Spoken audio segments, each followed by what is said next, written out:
Assalamualaikum warahmatullahi wabarakatuh. Salam sejahtera bagi kita semua.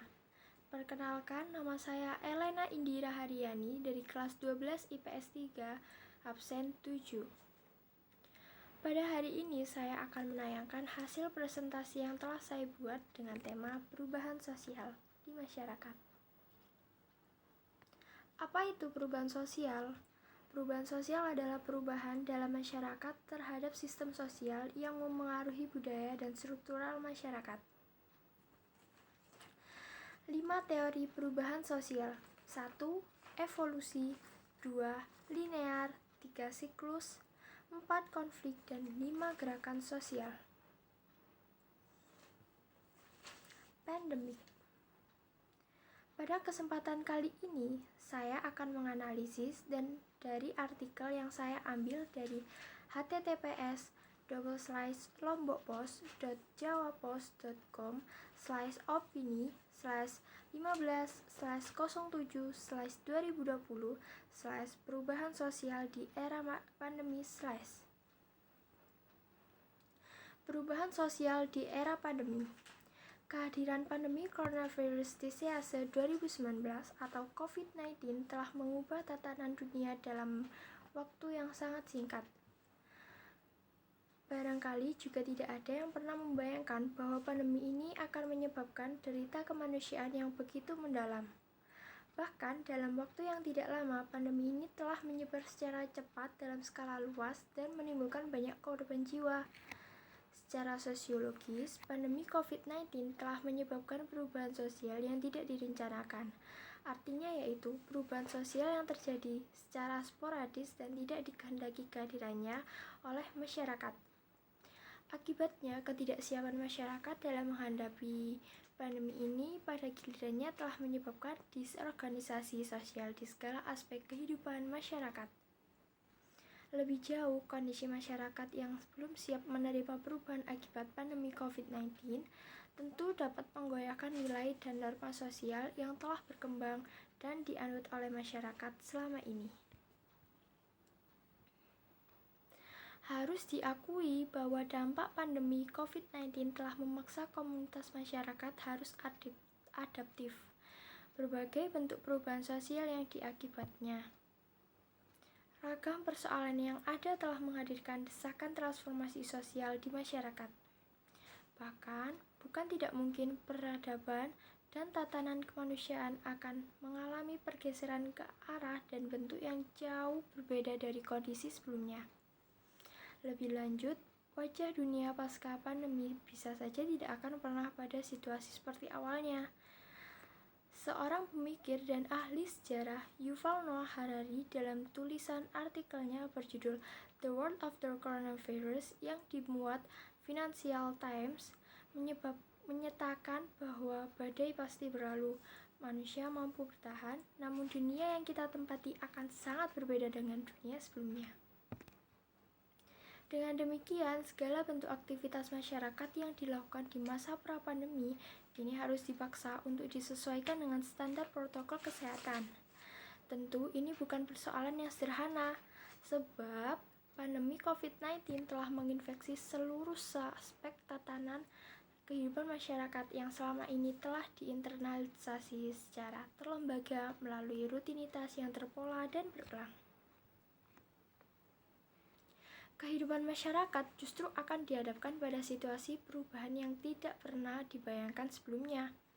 Sejumlah tatanan nilai dan norma lama harus ditata ulang dan direproduksi kembali untuk menghasilkan sistem sosial yang baru. Munculnya tata aturan yang baru tersebut kemudian salah satunya ditandai dengan adanya himbauan dari pemerintah untuk belajar, bekerja, beribadah di rumah sejenak sejak awal bermunculan virus di Indonesia.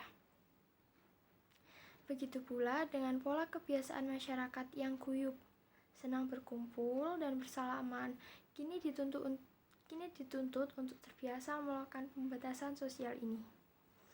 Selain itu, pesatnya perkembangan ilmu pengetahuan dan teknologi di tengah merebaknya pandemi COVID-19 juga memengaruhi kebijakan-kebijakan negara dalam mengatur perilaku dan kebiasaan masyarakat ini.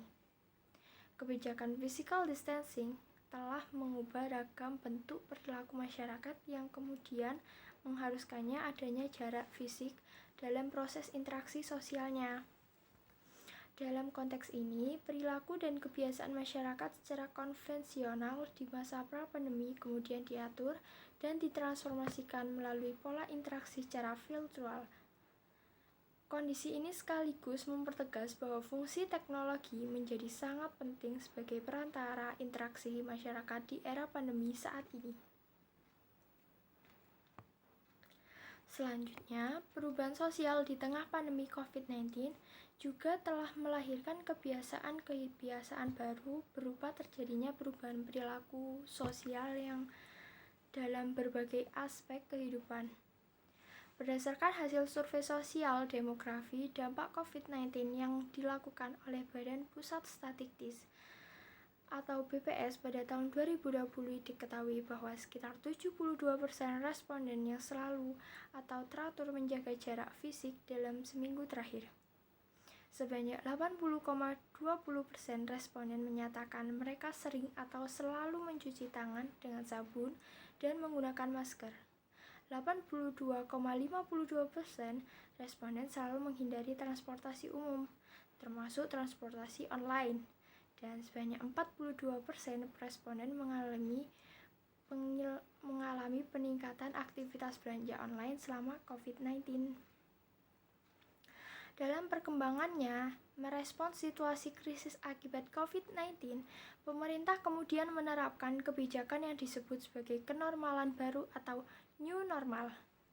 Tentu, berbagai kebijakan yang dihasilkan akan berimplikasi secara langsung terhadap segala bentuk perubahan sosial yang terjadi di masyarakat.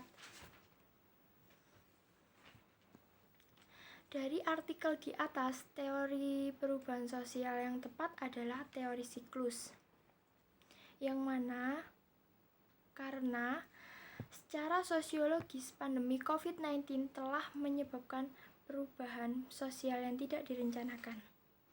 Artinya, perubahan sosial yang terjadi secara sporadis dan tidak dikehendaki kehadirannya oleh masyarakat.